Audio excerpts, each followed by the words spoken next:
안녕하십니까. 오늘은 한국 시민사회와 시민정치에 대해서 여러분들과 같이 알아보도록 하겠습니다. 여러분들은 미국 대통령이 연설을 할 때 My fellow citizen 하는 얘기를 많이 들어봤을 겁니다. 물론 우리나라 대통령이 연설할 때 국민 여러분 하는 얘기, 또 대통령이나 또는 국회의원, 유명한 정치인들의 경우는 대부분 국민 여러분 하는 그 국민이라고 그러는 용어를 많이 쓰고 있지만은 미국 대통령의 경우는 영어로 My fellow citizen, 나의 사랑하는 시민 여러분 하는 용어를 많이 쓰고 있습니다. 따라서 그런 데서 보는 것과 마찬가지로 소위 그 선진국에서는 국민이라고 그러는 용어보다는 시민이라고 그러는 용어를 정치인들이 많이 쓰는 경우를 우리는 볼 수가 있습니다. 물론 우리의 경우는 아직까지도 과거의 습성이 소위 그 많이 작용을 하고 있기 때문에 보통 시에 사는 사람들을 시민이라고 이야기하고 있고, 또 조그만 군에 사는 사람들은 군민, 또는 읍에 사는 사람들은 읍민, 또는 면에 사는 사람들은 면민, 이런 식의 용어로 사용하고 있는 그러한 습관도 있기는 있습니다만, 오늘날 어떻든 대부분의 정치 지도자들은 그 나라의 공동체 구성원들한테 이야기할 때 국민 여러분 또는 시민 여러분 그런 용어를 많이 쓰고 있습니다. 그런데 어떻든 제가 조금 전에 말씀드린 것과 마찬가지로 미국이나 영국 또는 독일 같은 데서는 비교적 이런 그 시민이라고 그러는 용어를 많이 쓰고 있다라고 그러는 것을 일단 좀 말씀드리고 싶습니다. 그리고 또 여러분들이 잘 아시겠지만은 최근에 우리나라의 예를 들어서 한일 간의 무역 분쟁 같은 게 있다든가, 또 미국과 일본 간의 미국과 중국 간에 이런 그 무역 분쟁 같은 경우가 있을 경우 대개 언론사에서 취재를 하게 되면은 물론 정부 당국자라든가 또는 무역계에 관련된 인사들한테 여기에 대한 소위 그 의견을 듣는 경우도 있습니다만, 대부분 말미에 보면은 시민단체에서는 이런 식의 이야기를 하고 있다라고 그러는 말을 많이 들을 겁니다. 그런 데서 보는 것과 마찬가지로 요새는 정부에서 중요한 정책을 결정할 때나 또는 중요한 정책을 입안할 때, 또 그리고 시행할 때, 그때 소위 많은 경우에 시민단체의 의견, 일반 시민의 의견을 듣는 것이 하나의 통상적인 소위 정책 결정 과정이다라고 그러는 것을 아마 여러분들이 들으셨을 겁니다. 그런 데서도 보는 것과 마찬가지로 21세기는 시민사회의 시대다라고 그러는 데서 얘기하는 것과 마찬가지로 이 시민이라고 그러는 개념이 아주 상당히 일반화되어 있고, 그리고 중요한 하나의 정치 행위자로서 역할을 하고 있는 것을 우리는 볼 수 있을 것입니다. 그래서 이번 시간에는 이런 그 시민사회 또는 시민 또는 시민단체 이런 문제에 대해서 여러분들한테 말씀드리겠습니다. 제가 제4의 물결이라고 그러는 것을 한국 정치에 있어서 몇 번 강조하지 않았습니까? 거기에서도 보는 것과 마찬가지로 엘빈 토플러는 제4의 물결을 이야기하는 데 있어서 앞으로 우리 사회에서, 물론 그건 우리 사회는 한국 사회뿐만 아니지요. 미국이나 영국이나 또는 독일, 여러 세계 각국을 이야기할 수가 있습니다. 그런 사회에서 앞으로 중요한 역할을 하는 것은 풀뿌리 NGO다, 그렇게 이야기하고 있습니다. 그래서 그라스 루츠 NGO다라고 그러는 얘기를 많이 하고 있습니다. 다시 말씀드리면 정부나 기업이나 그런 거 이외에 소위 그 그라스 루츠 NGO라고 그러는 일반 시민들로 조직된 아주 기관 조직, 시민들의 자발적인 조직이 앞으로 정치계에 또는 사회 발전에 있어서 큰 영향력을 미친다, 그런 얘기지요. 그래서 우리는 오늘날 NGO, NPO에 대해서 상당히 강조하면서 NGO의 시대다, NPO의 시대다라고 이야기하고 있습니다. NGO, NPO는 제가 또 다시 구체적으로 말씀드리겠습니다. 어떻든 이런 것은 하나의 소위 권력의 개념으로 봤을 때는 소위 시민 권력이다. 그렇게 우리가 볼 수가 있습니다. 우리는 권력의 경우를 두 가지로 분류하고 있습니다. 하나는 정치 권력, 하나는 사회 권력, 시민 권력입니다. 정치 권력은 여러분들이 아시는 바와 마찬가지로 예를 들어서 대통령 또는 국회의원 또는 뭐 장관들 또는 사법부의 법관들 이런 사람들이 국가의 공식적인 조직에 의해서 정치 조직에 의해서 주어진 국민들로부터 위임받은 권력을 우리가 정치 권력이다라고 그러면은 사회 권력, 시민 권력은 일반 시민들로부터 소위 그 주어진 또는 시민들로부터 자생적으로 모아진 권력이다. 그렇게 이야기하고 있습니다. 그래서 오늘날은 시민 권력의 시대다. 시민 참여의 시대다. 시민 권력은 시민들이 스스로 참여함으로 해서 시민들이 하나의 소위 그 네거티브 또는 피동적이 아니고 적극적인 포지티브한 측면에서 정치 권력에 어떠한 여론을 소위 그 투입시킨다든가 또는 이에 대한 하나의 반응을 소위 이야기할 때 우리는 시민 참여의 시대다 그렇게 이야기할 수가 있습니다. 그래서 오늘날 시민 권력, 사회 권력은 제5부다 그렇게 이야기하고 있습니다. 우리가 상권 분립 시대에 행정부, 입법부, 사법부를 소위 통상 권력의 3부라고 그러지 않습니까? 행정부, 입법부, 사법부. 행정부는 대통령을 비롯한 소위 정책 집행기관이고 또 입법부는 소위 법을 제정하는 기관이고 그리고 사법부는 법의 공정한 그러한 그 심판을 하는 기구라고 봤을 때 이 3부라고 얘기하는데 오늘날은 3부 이외에 또 아주 권력이 막강한 힘을 가지고 있는 것이 언론이다. 그렇게 볼 수가 있죠. 신문이나 방송 같은 경우를 우리가 제4부다 그렇게 이야기하고 있습니다. 그런데 오늘날의 경우는 이런 3부 그리고 제4부 언론 이외에 또 강력한 권한을 가지고 있는 권력을 행사하고 있는 것이 시민 단체 또는 시민사회다라고 해서 이것을 제5부다 그렇게 이야기하고 있습니다. 또 시민사회는 우리는 한편으로는 제3섹터다 이야기하고 있습니다. 제3섹터라고 그러는 것은 여러분들이 많이 들으셨겠지만 우리는 사회는 이렇게 삼각형으로 구성되었다 그러면 제1섹터는 이게 국가를 이야기합니다. 국가를. 그리고 제2섹터는 소위 기업, 시장을 이야기하는데 시민사회는 이게 제3섹터다 그거지요.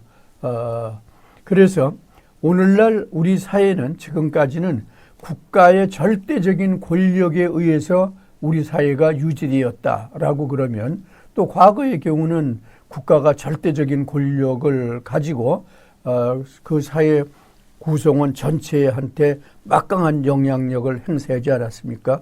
국가에서 정책이 바뀌게 되면 모든 것이 다 바뀌고 또 소위 국가와 공동체 구성원과는 거의 수직적인 관계로 형성됐던 것이 과거의 소위 그 공동체에서의 어떤 관계였다라고 보면은 그 후에 기업이 산업이 발전하면서 기업의 역할이 점차 증대된 것을 우리가 볼 수가 있습니다. 기업이 특히 대기업이 막강한 힘을 가지고 때로는 국가의 영역보다도 더 많은 그러한 그 권력을 휘두르는 경우도 있는 것을 우리는 볼 수도 있습니다. 어쨌든 기업은 소위 그 공정한 경쟁 또는 뭐 어떻든 독점적인 그런 과정을 통해서 사회에 막강한 영향력을 미치고 있는데 그러나 오늘날의 사회는 국가의 권력도 일정한 한계가 있다. 국가는 너무 지나치게 소위 공공의 이익만 생각하면서 개인이 가지고 있는 사적인 이익은 전혀 도외시하는 그러한 가능성 때문에 오늘날과 같이 사적인 권리가 사적인 이익이 우선시 되는 사회에 있어서는 문제가 될 수 있다라고 그러는 것이 국가의 일종의 소위 실패라고 그럴까 또는 국가의 역할의 한계라고 볼 수가 있죠. 또 그렇다고 그러면 기업이 모든 것을 할 수 있느냐? 저는 또 그렇게 생각하지는 않습니다. 기업은 어떻든 이윤이 최대의 목적 아닙니까? 기업이 이윤이 생긴다라고 그러면 그것이 공산주의 체제든 자유주의 체제든 또는 국경을 넘어서까지 이윤을 추구하는 것이 기업의 생리다 그렇게 볼 수가 있습니다. 그런 식의 측면에서 보면은 기업은 지나치게 사적 이익만 소위 추구하기 때문에 공적 이익, 공익이 손상될 수 있는 가능성을 우리는 많이 볼 수가 있습니다. 그렇기 때문에 기업 역시 이 사회를 나름대로 지배하는 데 또는 관리하는 데는 한계가 있다. 그래서 국가의 한계, 기업의 한계를 나름대로 보완해 주는 것이 제3섹터, 시민사회다. 그렇게 볼 수가 있죠. 다시 말씀드리면 국가에서 좋은 점은 받아들이고 나쁜 점, 또 기업에서 좋은 점은 받아들이고 나쁜 점을 나름대로 제3섹터가 보완해 준다. 그렇게 생각하시면 될 겁니다. 사실 오늘날 소위 발전된 서구 국가, 안정된 사회라고 그러는 것은 정치 권력과 사회 권력이 나름대로 일정한 균형을 유지되는 사회를 우리는 안정된 국가, 선진 국가다. 그렇게 얘기합니다.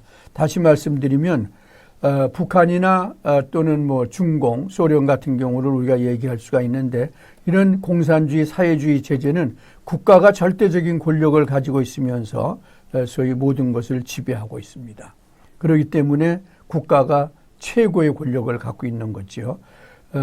이런 사회가 있는가 하면 그래서 이런 사회에서는 국민들의 인권이라든가 그런 것이 무시될 가능성이 많은 것을 우리가 볼 수가 있습니다. 그러나 또 과거의 필리핀이라든가 또는 과거의 아르헨티나라든가 브라질 같은 경우 시민사회가 너무나도 사회 권력이 너무나도 힘이 세갖고 그냥 국가가 무질서한 국가의 질서가 무질서한 그런 사회 역시 문제가 있다 그거죠. 공권력이 경찰이 사회 질서를 방해하는 사람들에 대한 어떠한 처벌을 하려고 해도 무시가 된다든가 또 경찰을 알기를 우습게 하는 그런 사회 같은 경우가 예를 들어서 과거의 필리핀이라든가 또는 아르헨티나, 브라질 같은 나라 경우가 매일 그냥 데모만 하고 그러기 때문에 국가의 공권력은 무너지고 사회 무질서가 횡행하는 사회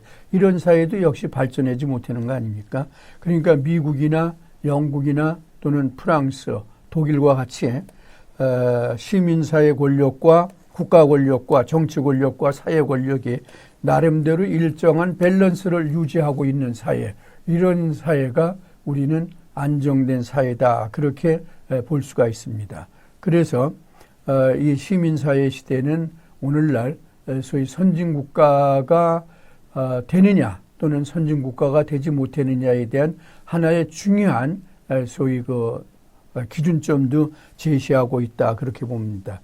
예를 들어서 우리나라의 경우 1997년에 외환위기가 있었습니다. 여러분들도 잘 아실 겁니다. 그 당시에 우리나라의 외화가 부족해 갖고서는 IMF의 통제를 받고 그 당시에 많은 기업들이 도산했던 그러한 어려운 때가 있지 않았습니까? 그랬을 때 시민사회에서 다시 말씀드리면 외환 관리를 잘못한 것은 국가입니다. 그리고 또 그 당시에 기업이 특히 단자 회사들이 외국에서 단기로 많은 돈을 끌어들여다가 국내에서 장기로 소위 기업한테 대부를 해주면서 그 이자를 갖고 단자 회사들이 그 당시에 아주 번창했습니다. 그러다가 갑자기 외국에서 사정이 좋지 않으니까 외국의 소위 파이낸스 회사들이 우리나라의 단자 회사들한테 빌려준 그러한 그 자금을 회수하니까 단기로 줬던 거니까 우리나라에서는 장기로 줬던 거고 우리나라의 단자 회사들은 그러니까는 일시적으로 외환 부족이 상당히 생겼던 그러한 때가 있었습니다. 그랬을 때 이것은 시장이 잘못했다. 기업이 너무나도 소위 단기적인 이익만 생각하면서 외국에서는 단기로 자금을 끌어다가 국내에서는 장기로 주면서 그 이자 차액을 가지고 단자 회사들이 장사를 했던 건데 그것이 잘못했던 거 아닙니까? 그랬을 때 결국 외환위기를 우리가 극복하는데 결정적인 역할을 했던 건 뭡니까? 그 당시에 금모기 운동을 했던 거 아닙니까?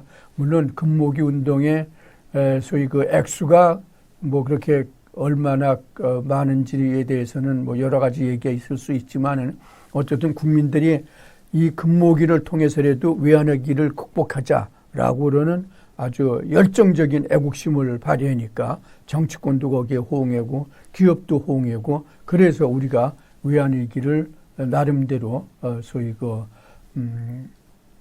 극복할 수 있었던 계기가 있었는데 이것이 하나의 시민사회 역할의 대표적인 게 아닌가 그렇게 볼 수가 있습니다. 최근에 있는 미투 운동이라든가 인권운동, 소비자 보호운동, 환경운동 같은 경우도 일종의 이러한 그 시민사회의 역할에 대해서 상징적으로 나타내고 있는 하나의 사례다. 그렇게 보시면 될 겁니다. 그러면 시민의 계엄은 무엇인가라고 그러는 것에 대해서 여러분들과 같이 한번 알아보도록 우선 시민의 개념과 나름대로 우리가 좀 대비해서 볼 수 있는 개념이 몇 가지 있는데 첫째 민족의 개념, 그 다음에 두 번째 국민의 개념, 그 다음에 세 번째 개념을 우리가 시민의 개념으로서 볼 수가 있습니다. 시민의 개념은 민족의 개념은 문화적 공통 사항을 지니고 상호 간에 전통적으로 연결되어 있는 것을 우리가 민족이다 그렇게 얘기합니다.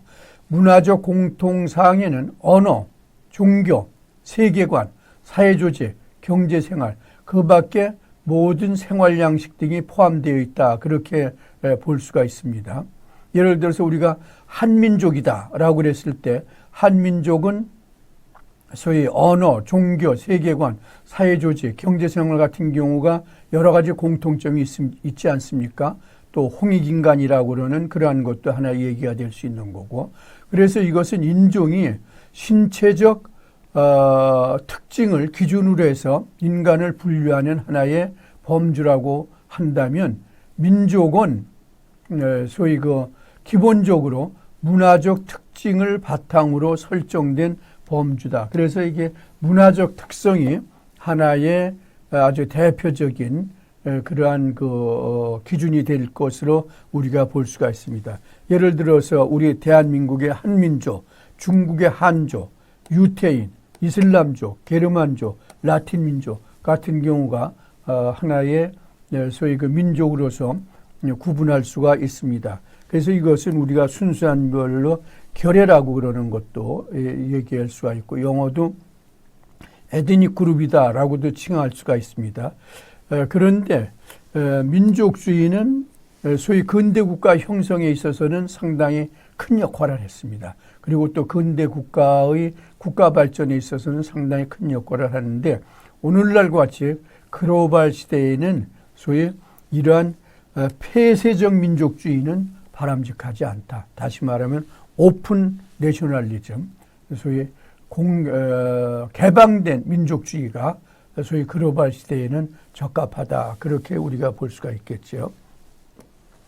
국민이라고 그러는 경우는 국가의 인적 요소 내지 항구적 소속원으로서 가지는 권력을 위임함으로써 발생하는 국가의 통치권에 복종할 의무를 가진 개개인의 전체 집합을 의미합니다. 다시 말하면 우리가 국민으로서의 국방의 의무가 있다라고 그랬을 때 우리는 대한민국 국가의 국민으로서 소위 통치권에 복종할 의무가 있고 그런 것이 하나로서 뭐 납세 의무, 병역의 의무 그런 것이 있는 거 아닙니까? 그래서 그랬을 때 우리가 국민이다 그렇게 이야기합니다.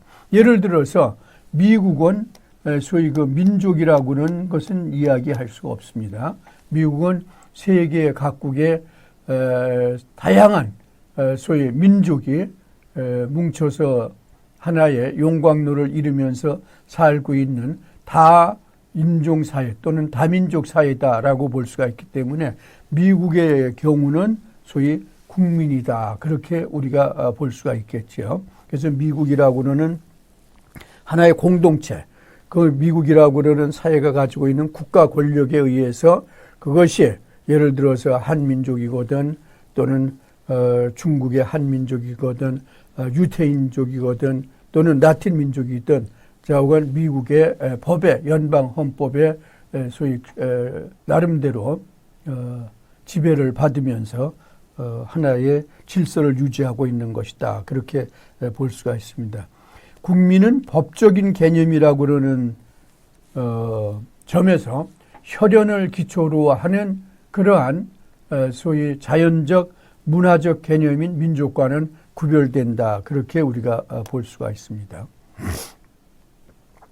그러면 시민은 뭐냐? 제가 아까 모두에 얘기한 것 마찬가지로 시티즌은 뭐냐? 도시 지역 또는 국가 구성원으로서 정치적 권리를 가지고 있는 주체를 의미한다. 그렇게 보는 거죠. 다시 말씀드리면 자기 자신의 권리와 자유를 가지고 있는 주체적 구성원을 우리는 소위 그 시민이다. 그렇게 이야기합니다. 물론 고대 그리스에서 도시 국가의 주권, 참정권을 가진 계급을 시민이라고 이야기했습니다. 그러나 이것은 산업혁명과 같은 대공업의 급속한 발전에 의해 점차 도시를 중심으로 하여 그 규모도 괄목하게 성장하게 됨으로 해서 오늘날 농촌이나 뭐 그런 데 살고 있는 사람들도 다 시민이다라고 그러는 포괄적인 개념으로 사용되고 있다. 그렇게 볼 수가 있습니다. 그것은 구성원이 가지고 있는 하나의 독립적인 자유, 권리, 그것을 주체를 의미하기 때문이다. 그렇게 보는 거죠. 또 상당한 부에 해당하는 정치에 참여를 요구하면서 시민 혁명을 일으킨 유산 계급을 통칭한다. 그렇게 우리가 볼 수가 있습니다. 이것은 과거에 소위 그 산업혁명 시대에 소위 부가 축적되면서 중산층이 늘어나면서 유산 계급이 형성되고 그래서 그들을 일반적으로 시민, 중산층을 이제 시민이라고 그랬는데 오늘날의 경우는 뭐 노예라고 그러는 개념이 없으니까 일반 국민은 다 시민이다. 그렇게 우리가 볼 수가 있죠. 그래서 시민혁명은 시민 계급에 의해서 주도된 것인데 영국의 명예혁명, 프랑스 혁명, 그 다음에 미국의 독립전쟁 같은 것도 결국은 시민에 의해서 이루어진 것이다. 그렇게 우리가 볼 수가 있습니다. 그렇기 때문에 시민이 정치의 주체가 되는 그러한 것을 우리가 통칭할 수 있다. 그렇게 합니다. 저는 시민은 세 가지의 소위 그 나름대로의 의미를 가지고 있는 것이 시민이다. 그렇게 봅니다. 다시 말씀드리면 시민은 유권자로서의 시민, 소비자로서의 시민, 그리고 납세자로서의 시민 세 가지의 개념을 포함하고 있는 것이 저는 시민이다. 그리고 이것이 하나의 정치적인 권리를 가지고 있는 주체다. 그렇게 말씀드릴 수가 있습니다.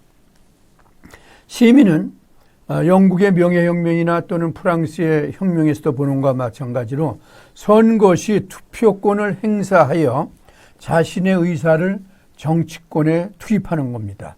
다시 말씀드리면 대의민주주의의 발전과 더불어 소위 시민의 개념이 본격적으로 등장하고 있다. 대의민주주의는 무엇입니까? 결국은 우리 시민이 투표를 통해서 우리의 대표자에게 권력을 위임하는 게 소위 유권자 아닙니까? 그러니까 시민이 투표를 할 수 있는, 더군다나 소위 1인 1투표제의 보통 투표, 비밀투표, 자유투표, 평등투표의 개념이 형성되면서 이 유권자로서의 시민의 개념이 확립되어 있다. 그렇게 볼 수가 있습니다. 두 번째는 소비자의 개념이다. 그렇게 봅니다. 상품을 소비하는 소비자와 같이 정치 체제로부터 정책을 집행할 때 산출을 통하여 정책의 수혜를 보는 대상이다. 그렇게 보는 겁니다. 그런데 이 소비자는 단순히 정책의 어떤 혜택만 보는 것이 아니라 정치 체제의 투입 기능도 한다. 그렇기 때문에 이 소비자는 그냥 소비자가 아니라 프로슈머다. 그렇게 볼 수 있죠. 프로슈머. 프로슈머라고 그러는 것은 우리가 정치 체제의 어떠한 정책을 이러이러한 정책을 정부가 해 주시오. 그렇게 제안도 하고 또 만약에 그 정책이 정부에 의해서 만약에 어떤 산출로 표출돼 갖고서는 시행이 된다. 그러면 그 혜택은 우리 개개인이 받기 때문에 결국 우리가 또 소비자로서의 권리도 향유하는 것이다. 그렇게 보는 겁니다. 그렇기 때문에 오늘날 시민은 단순한 소비자가 아니라 정책의 투입 기능도 하고 산출로서 혜택도 받는 프로슈머의 기능을 가지고 있다라고 그러는 것을 우리가 알 수가 있습니다. 세 번째는 납세자다. 그런 얘기입니다. 국가 재정의 운영을 위한 세금을 납부하며 공무원들은 이를 집행하여 국가를 운영한다라고 그러는 것. 여러분들이 대통령이나 또는 국회의원 또는 정부 관료들한테 가장 여러분들이 세게 큰 소리를 칠 수 있는 게 무엇입니까? 여러분들은 물론 유권자, 소비자로서의 권리도 있지만은 납세자로서의 여러분들은 권한을 가지고 있다. 그렇게 봅니다. 납세자로서의 의무도 있지만 그 의무에 따른 여러분들이 권한도 행사할 수 있다. 그렇게 보는 거죠. 여러분들이 예를 들어서 정부에서 국회의원들이 놀고 일을 제대로 안 한다. 그랬을 때 여러분들은 뭐라고 합니까? 국회의원들에 대해서 무임금, 무노동 무임금을 국회의원들한테도 적용하자. 그렇게 얘기하지 않습니까? 그러면서 우리의 세금을 가지고 국회의원들한테 세금을 주는데 국회의원들이 제대로 일을 하지 않는다. 그렇다고 그러면 우리의 세금을 헛되이 쓰고 있는 국회의원들은 우리가 나름대로 비판할 수 있고 또 국회의원들에 대한 여러 가지 요구를 할 수 있는 게 아닙니까? 그런 데서 보는 것과 같은 소위 납세자로서의 강력한 권한을 얘기한다. 그렇게 볼 수가 있습니다. 거기에서 우리가 생각할 수 있는 것이 유권자, 소비자, 그리고 납세자로서의 시민의 소위 의미를 다시 한번 우리가 새겨볼 수 있다. 그렇게 봅니다. 그러면 NGO, 시민단체는 어떠한 개념이고 그리고 그 기능은 무엇인가라고 그러는 것에 대해서 보겠습니다. 앞으로 NGO에 대해서 좀 더 말씀드리겠지만은 NGO는 일단 비영리 단체 또는 비정부 단체 또는 비정부 조직 그런 식으로 우리가 얘기를 할 수가 있는데 이 NGO의 개념은 일단 비국가적, 비정파적이다. 그렇게 볼 수가 있습니다. NGO는 국가나 정파의 어떤 특정 정당에 관여하지 않고 독자적으로 움직이는 단체다. 그렇게 보는 거지요. 따라서 국가에 의한 지원이나 보호를 받지 않으며 국가나 특정 정파로부터 독립적이고 중립적인 입장으로 문제를 해결한다. 그렇게 우리가 볼 수가 있습니다. 예를 들어서 우리가 소비자 단체다라고 그랬을 때 소비자 단체가 정부의 지시를 받아서 소위 소비자한테 불리한 그러한 발언을 한다든가 그러면 그 소비자 단체는 일반 시민들로부터 신뢰를 받을 수가 없습니다. 그렇기 때문에 소비자 단체는 아주 중립적인 차원에서 객관적인 자료를 가지고 이 물건이 과연 소비자를 위해서 좋은 거냐 나쁜 거냐 유해성이 있느냐 없느냐 그런 것을 제대로 판단했을 때만이 소비자 단체가 소위 신뢰를 받을 수 있는 거지요. 그런 데서 보는 것과 마찬가지로 비국가적 또는 비정파적이다. 그렇게 볼 수가 있습니다. 그래서 이런 NGO는 아주 중립적이다. 그렇게 볼 수가 있습니다. 어떤 당파나 특정한 기구에 예속되지 않았다. 그리고 이 단체는 자율적이다. 단체 임원은 단체 내에 힘으로 합의를 통해 소위 선출되며 스스로 의지에 따라 움직인다 그거지요. 우리가 이익 집단에서 자율적 갈등형이 일종의 많은 공익단체에 포함될 수 있다라고 얘기했습니다. 거기서 보는 것과 마찬가지로 이 단체의 대표자나 단체의 주요 임원을 정부의 입김이나 또는 어떤 특정 정파의 입김에 의해서 하는 것이 아니라 거기에 소속된 구성원들, 회원들의 자율적인 의사에 의해서 소위 대표를 뽑고 임원을 선출하는 경우를 이야기합니다. 그리고 이와 같은 단체는 공익성, 퍼블릭 인터레스트를 추구한다. 이익에는 두 가지가 있습니다. 제가 아까도 말씀드렸지만은 특정한 이익 집단, 예를 들어서 의사협회 또는 상공회의소, 그런 데는 상공업자 또는 의사들의 이익을 추구하는 게 아닙니까? 그래서 그런 것을 프라이빗 인터레스트라고 그러면 예를 들어서 인권, 환경, 소비자 문제, 교육을 다루는 것은 소위 공공의 이익을 이야기하는 것이고, 이것은 불특정 다수의 소위 건강이나 또는 인권, 소비자 문제 등을 위한 것이기 때문에 이런 것을 우리가 공익성이라고 그러고 공공의 이익을 추구한다라고 볼 수가 있습니다. 이것은 인간주의적이다. 인간주의적이다라고 그러는 것은 대개 이런 공익단체는 비교적 약자를 위해서 일을 하고 있습니다. 예를 들어서 장애인 인권단체라든가 또는 성소수자 단체라든가 또는 과거에 여성단체 같은 경우도 마찬가지 아닙니까? 그래서 비교적 그 사회에서 소위 뭐라고 그럴까? 소외된, 그렇지 않으면은 또는 약자로 구분되고 있는 사람들의 공공의 이익을 위해서 활동하고 있는 단체들이 많다. 그렇기 때문에 이들의 경우는 권력자에 의해서 짓밟힌 인간성을 회복하기 위한 노력을 하는 단체다라고 우리는 이야기할 수가 있습니다. 그리고 이와 같은 조직은 아까 제가 엘빈 토플러의 경우를 얘기했지만은 아주 풀뿌리 조직이다. 그러니까 일반 대중들로부터 자생적으로 조직된 단체다라고 그러는 것을 우리가 말씀드릴 수가 있습니다. 그렇기 때문에 이들의 경우는 대개 정치 체제가 예를 들어서 관료적이다 또는 전체주의적이다 또는 공산주의적이다라고 그랬을 때 이러한 체제에 반대하는 소위 민주화 운동을 전개하는 경우를 우리가 많이 볼 수가 있습니다. 그러면 NGO와 관련된 주요 용어를 우선 몇 가지 설명드리겠습니다. 제가 지금까지 많이 얘기했던 NGO는 비정부 기구, Non-Governmental Organization이다라고 그러는데, 그래서 NGO라고 하지 않습니까? 비정부 단체 또는 비정부 조직, 여러 가지로 얘기하고 있습니다. 그래서 NGO는 포괄적으로 얘기하면 이 GO, 정부 이외의 단체는 조직은 다 비정부 조직이다라고 이야기할 수가 있습니다. 그러니까 우리가 예를 들어서 외무부다 또는 재정기획부다 또는 보건복지부다 이런 것은 정부의 부처 아닙니까?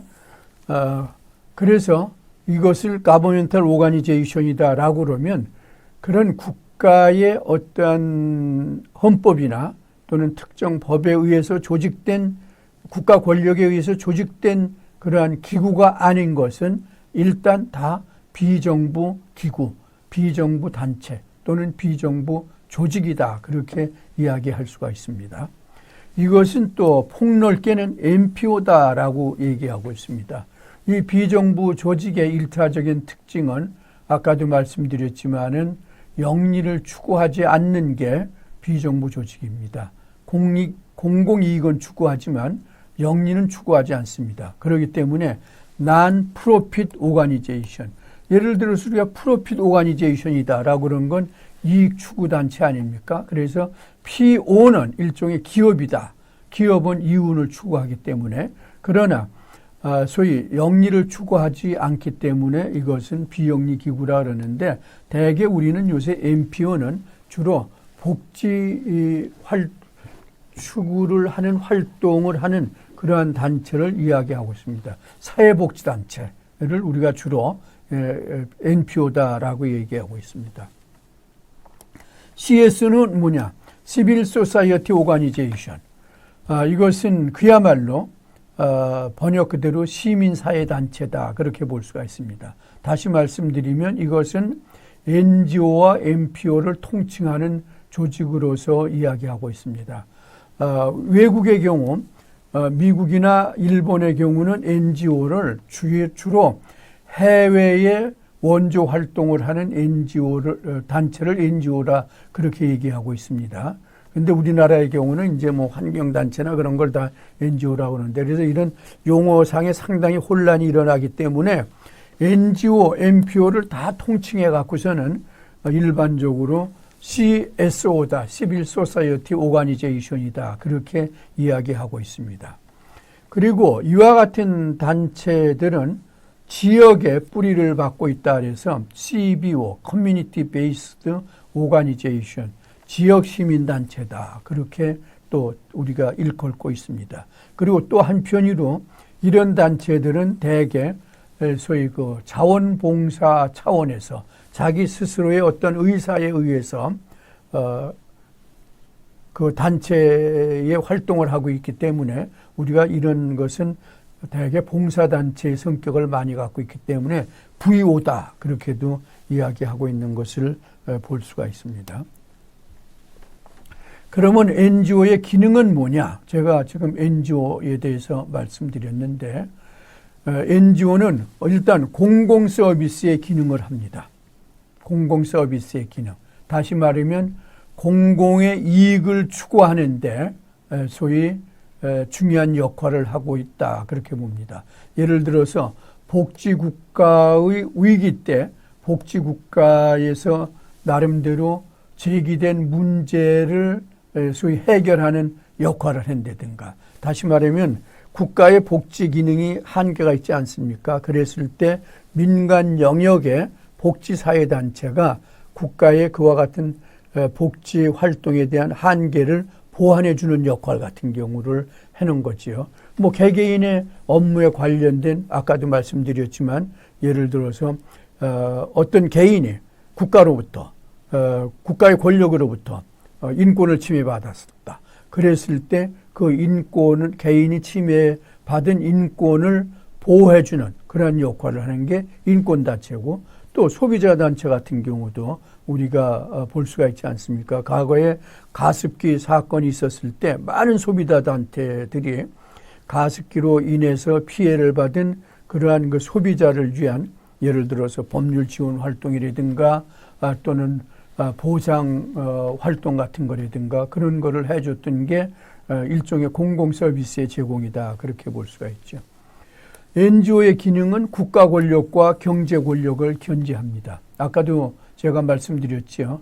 제1섹터가 국가고 제2섹터가 기업 또는 시장이라고 그랬는데, 기업이 국가가 지나치게 권력을 남용한다든가 또는 기업이 막강한 부를 가지고 소위 그 기업의 권력이 너무 세다든가 그랬을 때 이 권력의 소위 그 무한대의 소위 그 사용을 자제하도록, 또는 그것을 나름대로 소위 억제하도록 하는 것에 대한 역할을 시민사회가 하고 있습니다.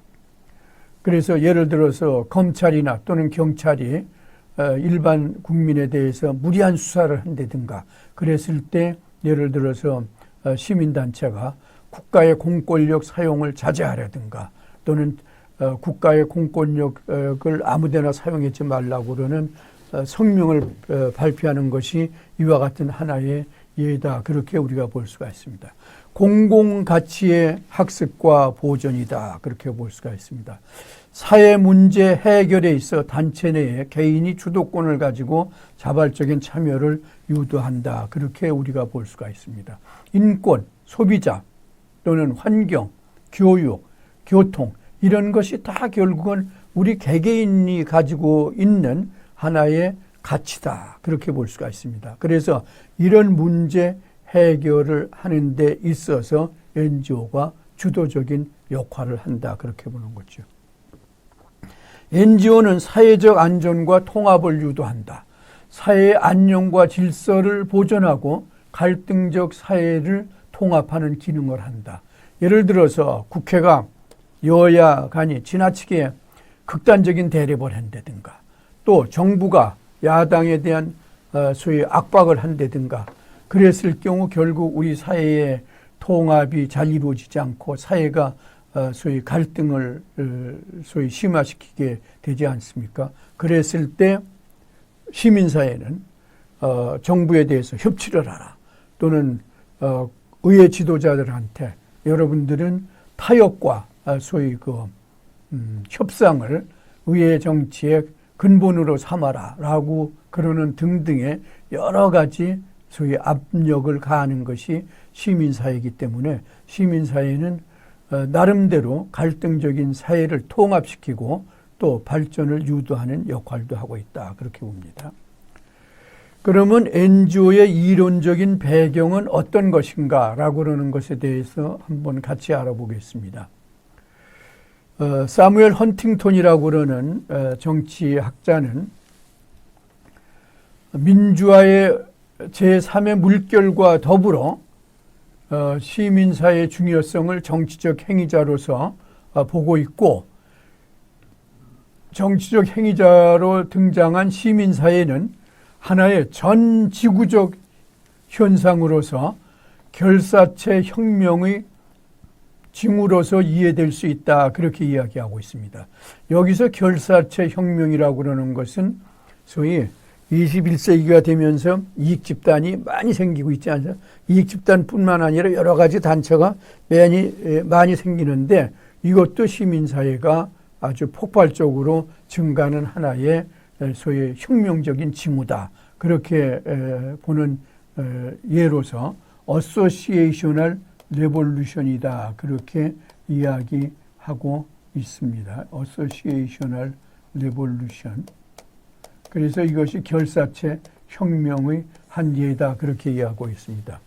그런데 이런 NGO라고 그러는 용어는 원래는 유럽에서 사용된 개념이라고 볼 수가 있는데 제1차 세계대전 당시 영국에서 설립된 세이브 더 칠드런 그러니까 그 당시에 1차 대전의 피해로 인해서 많은 어린이들이 기아선상에서 헤매고 있을 때 이런 어린이들을 위한 소위 구호기금을 만들자라고 그래서 소위 영국에서 세이브 더 칠드런이라고 그러던 아동 구제 기금이 형성됐는데 이것이 하나의 소위 그 NGO다. 그렇게 볼 수가 있죠.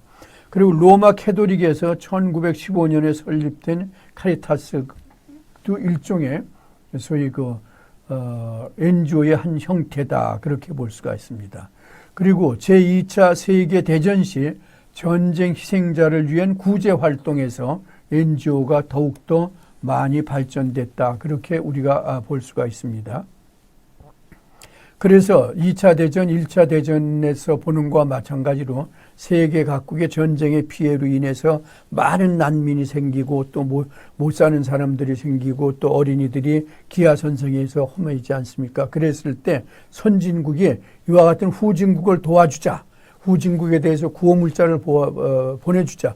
우리나라의 경우도 6.25 전쟁 이후에 우리가 미국이나 영국, 독일 또는 프랑스 그런 데에서 많은 그런 구호 물자를 받지 않았습니까? 그랬을 때 그런 구호 물자를 보내주는 단체, 그래서 그런 단체가 정부 기구가 아니고 비정부 기구이기 때문에 그런 것을 우리가 Non-Governmental Organization이다라고 얘기했습니다. 그리고 이것이 사적으로 조직된 자원봉사 기구이기 때문에 PVO다라고 그렇게 해서 NGO라고 그러는 용어를 사용한 것을 볼 수가 있습니다. 자원봉사 활동을 통한 구제 활동을 하나의 NGO의 효시로 보는 것으로서 우리가 생각할 수가 있습니다. 그래서 이런 봉사 영역이 강조되고 있기 때문에 국가를 중심한 공공 영역, 이윤을 중심한 사적 영역에 이어 아까 제가 말씀드렸던 제3의 영역, Third Sector로 NGO가 불려지고 있고 동시에 봉사 영역이 초기의 개념을 이루고 있다라고 보시면 되겠습니다. 그러면 NGO가 발전된 그러한 요인은 무엇이냐라고 하는 것에 대해서 몇 가지 보도록 하겠습니다. NGO의 발전은 일종의 환경적 요인에서 4대 위기와 2대 발전 요소를 우리가 같이 한번 볼 수가 있습니다. 4대 위기, 이것은 한국뿐만 아니라 주로 서구 유럽 국가에서 있었던 하나의 NGO의 발전 요인이다 그렇게 볼 수가 있는데 첫째 번째는 복지국가의 위기다.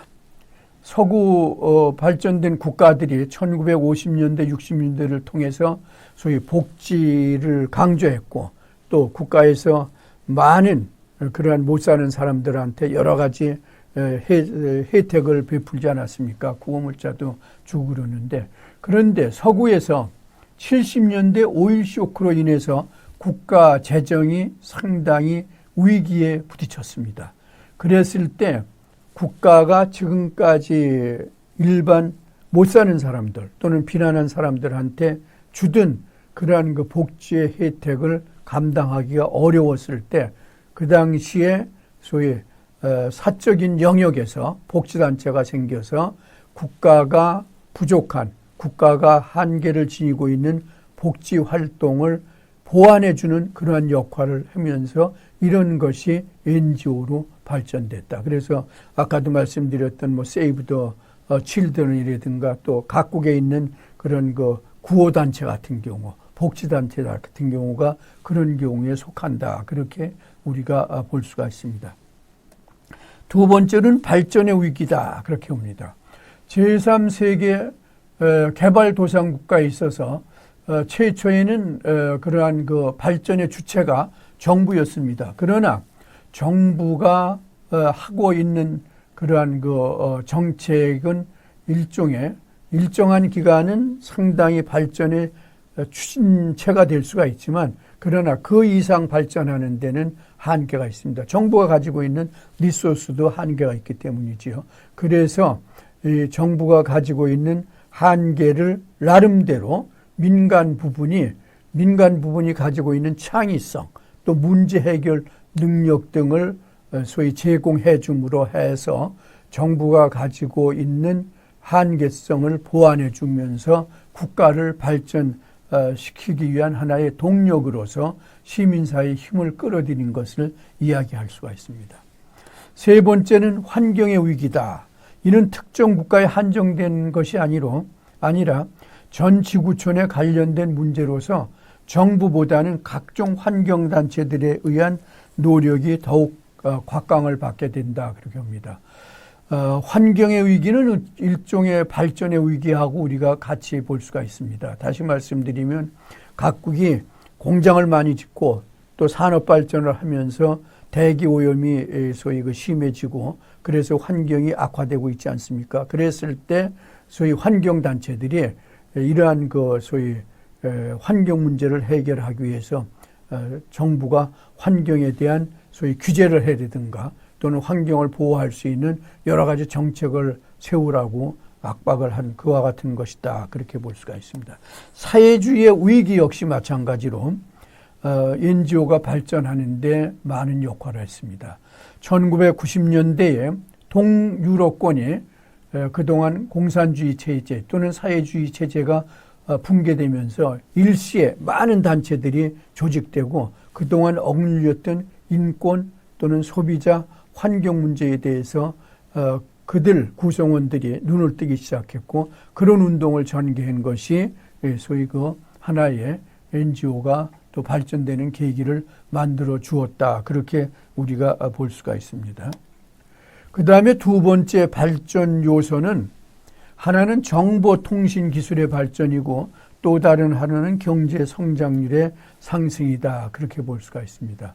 아마 여러분들은 오늘날 우리 집에서도 여러분들은 TV나 또는 언론을 통해서 신문을 통해서 외국에서 활동하고 있는 소비자 단체 또는 환경 단체, 인권 단체들이 어떤 활동을 하고 있는 것을 알 겁니다. 마찬가지로 이런 정보 기술의 발달은 70년대 이후 지구촌이 일종의 일생활관 그리고 소위 그 세계화, 지구화를 통해서 지구 공동체 구성원들이 가지고 있는 공통된 문제인 인권 문제 또는 환경 문제, 소비자 문제 또는 여성 문제 또는 뭐 장애인 문제 이런 거에 대해서 시시각각으로 정보를 교환할 수가 있었고 또 이것이 정보 교환을 통해서 각국의 NGO가 쉽게 조직되고 또 활동을 서로 공유할 수 있는 하나의 제도, 하나의 소위 그 시대적인 흐름이 되었다. 그렇게 볼 수가 있습니다. 예를 들어서 우리나라에 함께하는 시민행동이라고 그러는 단체는 순전히 이러한 그 인터넷을 통해서 소위 그 시민 운동을 하는 단체로서 최초에 출발했던 그러한 단체도 우리가 볼 수가 있습니다. 그러니까 최근 SNS를 통한 NGO의 활동이 두드러지고 있는 것이 이와 같은 하나의 예다. 그렇게 봅니다. 경제 성장률의 상승, 이것은 뭐 말할 필요도 없는 거죠. 우선 NGO는 일단은 우리가 중산층이 주로 하나의 주체가 돼서 하는 운동이다. 그렇게 봅니다. 다시 말씀드리면 중산층이다. 그렇게 되면 일종의 좀 생활에 다소의 여유가 있는 사람들 아닙니까? 그러니까 그들이 이제 우리가 기본적인 식생활 문제는 어느 정도 해결됐으니까 우리 인간의 삶의 문제하고 직접적으로 관련 있는 환경 문제, 교통 문제, 교육 문제, 소비자 문제 이런 거에 대해서 좀 더 관심을 갖고 이와 같은 단체를 만들어서 운동을 전개하는 것이다. 그렇기 때문에 이런 하나의 생활정치의 산물로서 소위 그 NGO가 발전되고 있다. 그렇게도 우리가 보면 될 것입니다.